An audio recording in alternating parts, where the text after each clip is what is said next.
Hello and welcome to MIP TV. And with me is the wonderful Bob Cooke, the man of letters and reading. And we're here to review some books. And we're going to review a book today that we've both read, which is a bit unusual. We both have quite eclectic tastes in reading, but our orbits have crossed in this one, Bob, haven't they? And yes, we're paralleling together. Yes. So what is this book, Bob? It's called Thinking for Clinicians by Donna Orange. Yes. She's an existential philosopher, and she edited this book where she's tracing psychotherapy and psychoanalysis back to its roots. So all the way back to Heidegger, Bauer, many of the early philosophers, and looking at some of the contemporary threads, in other words, the meaning of humanism and what actual relational psychoanalysis and psychotherapy means if we think of Bauer's concept of I-thou, for example. So she traces back the psychotherapy tenets and some of the basic concepts at an existential level, right back to the roots of the early philosophical principles and people. Yes, and if we talk about Buber and I-thou, for those people whose eyes are now rolling, thinking, what we on about? What we're talking about, yeah. We're talking about. But Buber was the philosopher, who's an American, I think, philosophy, ended up in America. And basically, his idea was that we moved away from seeing people as patients or things to be worked on or kind of just, living experiments. And we developed this into, he didn't use the word intersubjectivity that I can read, but to develop a deeper relationship, the one we may see, maybe with a doctor or a patient. It really is, it's intersubjective. It's about the quality and the depth of the relationship going much deeper than... Talking about a century ago, of course. Yes. You're absolutely right. He talked about the principle of moving from the thou it to the I thou. I think that's right. The idea of moving from the it to the thou. Yeah. See, I guess in pure psychoanalytical terms, for those who may be studying, it's the idea of moving away from, certainly in psychoanalysis, Freud's idea of someone being an Alessand to someone being a fellow traveller. Someone not to be analysed as a object of scientific curiosity, but someone's to enter their perceptual world and try and see their frame of reference. A big shift, I think. Oh, a very big shift. And Bauer was one of these unique people, I think, in terms of, if we talk about modern term geniuses, and I use the word very lightly, I think Freud was one particularly. I think Bauer followed in his shoes in some ways. He was really rich in what he was talking about, and I think you put that over very well, what you just said there. And though he didn't coin the term intersubjectivity, but he did talk about that space in between the I and the thou, which we now call intersubjectivity. Yeah, that therapeutic space where the relationship lives and arguably the work is done. Yeah, absolutely. And there's so many books written now about intersubjectivity. And of course, when he started to write about his philosophical positions and really in the world of humanism, the concentration on the relationship and specifically the subjectivity wasn't really highlighted much. Yeah, and I know you've even mentioned this. Byrne himself, in his early writings, never talked about the therapeutic relationship. He was more interested in how often you went to the board and wrote parent, adult, child, and going for the model. That's right. Much more of an early CBT person. Much more of an educator in my ways. Bauer, in many ways, was the originator of Gestalt psychotherapy. Now, I know, of course, Fritz Perls was, and what I mean by that is the ideological and philosophical principles behind Gestalt psychotherapy, and one of them is the I-thou principle. Bauer's readings are at top of the list for any Gestalt student. Absolutely. Absolutely. And he was, of course, Pachuska Clarkson. I've just got a book, Yeah. The Therapeutic Relationship. You don't get past the first chapter without Bauber being mentioned. Yeah. And of course, Carl Rogers, who, was influenced by a lot of philosophers, Heidegger, Husserl, Merleau-Ponty, and especially Søren Kierkegaard. So this book is a real treasure trove of linking how, well, the clue's in the name. It's called Thinking for Clinicians. And it really does, for me, and I've only read a little bit of this book, and I'll talk about that in a second, it really does link to how we practice, to the very philosophical roots of early kind of ethical thought, really, I think. Yeah, if we take ethics as how we are, what do I say, how we live our lives, really. The ethical person is how we live our life in an inverted commas, good moral way. Yes. Yes.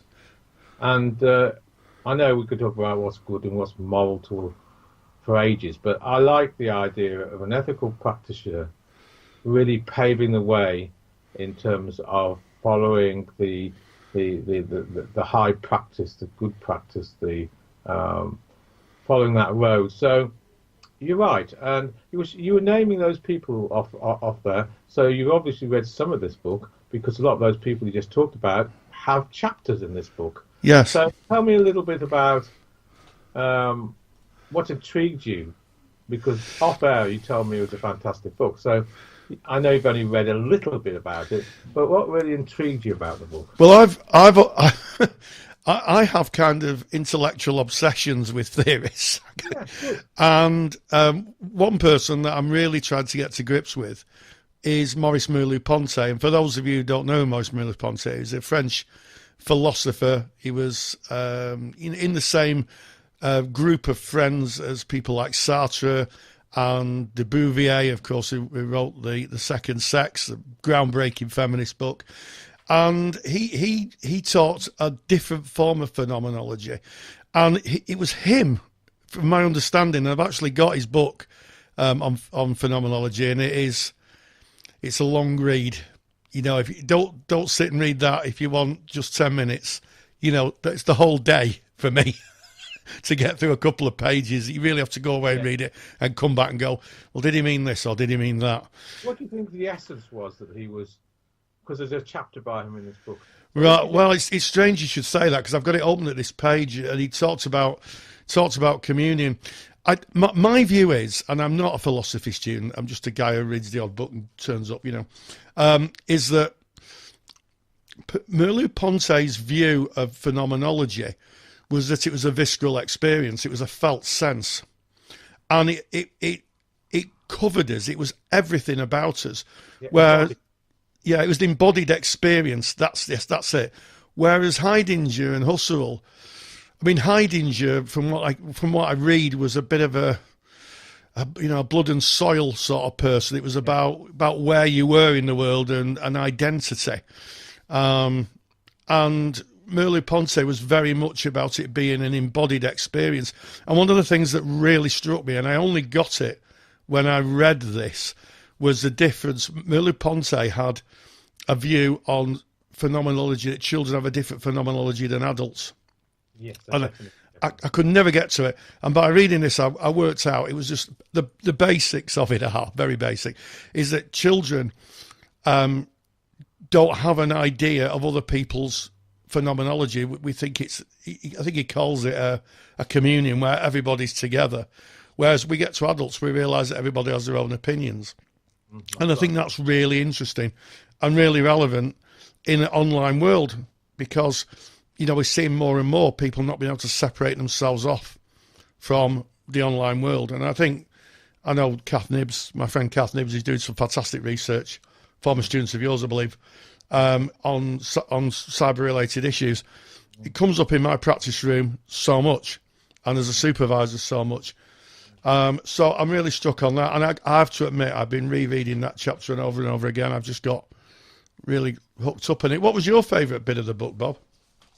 I think tracing the idea of humanism, what humanism is, and if we hit the 1950s, of course, and the beginning of the humanistic revolution, and of course with your friend of mine, Carl Rogers, Oh yeah. being at the front of the humanistic revolution, and he would have had a lot of his ideas all the way back to people like Bauer and people like Heidegger, and some of the ideas of community you just talked about, and relationship and the I-thou process. So, you know, humanism is a thread that goes through all these authors, you know, chapters. Yeah. And right up to today, because really, you know, the encounter between therapist and client is a human encounter. Yeah.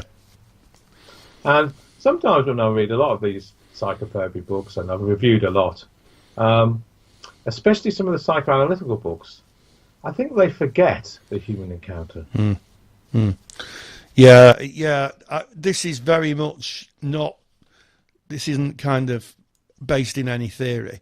It is based in the philosophy, which is the, as you say, the encounter. The other bit, and I don't know if you've seen this, that I picked up on, was the bit about neuroscience. Tell me a little bit about it. Well, I read a little bit about it, and he says as he tries to get to the page that's just gone past him, I'll do it from memory. Effectively, they were saying that, you know, neuroscience now is becoming, in the world of psychotherapy, you know, quite a big thing about brain plasticity and how the brain works, the polyvagal system.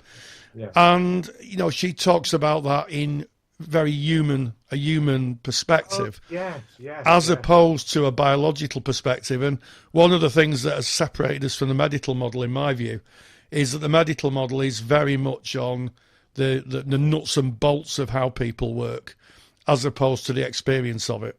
You know, rather how the engine sounds, as opposed to how the car drives. And I thought it was really interesting. She gives us a really big crossover into how we can work with that and how we can understand it better from a philosophical position. I'm just really enamoured with the book, Bob. Really, really good. That's right. And the point that I really like what you just mentioned was the difference between the phenomenology of children, phenomenology of adults. And when you talk about phenomenology, in the way I think about this anyway, is how people present in the here and now, how they bring their phenomenological experience from their past to the present. And what a wonderful, rich difference to be thinking about when you think of the encompassing of the child's experiences and the difference between adults. Yeah. And how that presents in the therapy room with maybe, I'm not talking about any particular client I've ever had, but where you may get a client who's really stuck in child place and doesn't see that their behaviour impacts on others. Yeah, absolutely. You know, from narcissism to many of the different the positions we talk about. And of course, transaction analysis has a whole concept of the child, the adult and parent, and the idea that we often bring our child experiences into the world around us. And the problem being we have outdated child responses, and what we need to do is update them to include our adult resources to solve problems. Absolutely.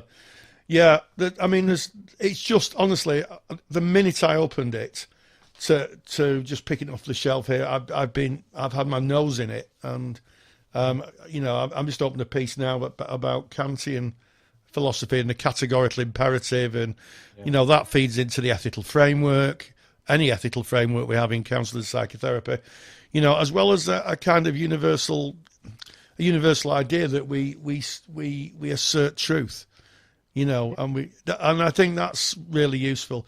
I also think it's, you know, philosophy. It's no mistake, I don't think, that Carl Rogers, when he was at his Chicago school, taught philosophy and counselling. No coincidence at all. No, they go together, don't they? Yeah. So I usually ask you why this is good for students. Can I do that, Bob? I am going to. Why is it good for students, Rory? Thank you for asking, Bob. I think it's good for students because it gives you a depth. it gives you a depth of understanding, and not only of what influenced the theories, but also about the universal truths of philosophy. I think philosophy is a very undertaught aspect of counselling and psychotherapy training. And maybe the reason for that is there's just not enough time to cover it all in degrees or diplomas. But if you're really interested, I would say, in really understanding some really big thinking around, about how the human condition is, this isn't a book to be missed. No, I absolutely agree with you. And of course, in that same vein, of course, many of the real existential thinkers of our time, or the existential therapists of our time, will draw on these philosophical principles you're talking about. Yeah, absolutely. And every day of my life, with every client that comes through my door, I'm facing existential issues. Yeah. Every day. Yeah. And for those people who are thinking, well, what is existential? The shorthand is that an existential issue is, where people believe that their existence precedes their essence, that somehow they are in the reality of a world that they have to control, that there's no supernatural forces that were controlling it. And as Kierkegaard famously said in his book Fear and Trembling, which I think is the greatest title for a book I've heard. Well, what book have you got out, Soren? Well, actually, I published one called Fear and Trembling. You could imagine modern agents saying, "I don't think he's going to sell." But it was the truth. It was the fear of existence, and that is what we meet, I think, as therapists on a regular basis in the therapy room. The fear of actually existing in the world. Yeah, you're right. And just before, off air, I was thinking about what other books I was going to, bring to the table. And one of them, and it's probably, I would think, well, I know it's one of the most well-known books by a very well-known British psychoanalyst who's recently just died, well, about 10 years ago now, called Stephen Mitchell. All right. And he wrote this book called Hope and Dread in the Psychotherapy World. I think Hope and Dread in Psychotherapy, something like that. Yeah, I reckon he's Nick Kierkegaard's idea.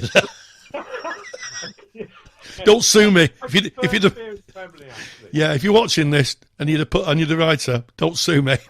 Okay, that's the book by Stephen Mitchell, and it's called Hope and Dread in Psychoanalysis. Yes, but I do prefer Fear and Trembling. Yes, in an existential world. Well, I tell you what, I'll hold this up. The book we've been reviewing is here. It's called Thinking for Clinicians. It's written by Donna M. Orange. As usual, Bob and myself, we don't get paid by the publishers. We have to buy our books ourselves. But we do it for the love of it. And we'll put a link in the downstairs. Go downstairs for a link and you can go and have a look at it. And as always, we stick a picture at the end. So as always, Bob Cooke, thank you very much. And thank you, Rory.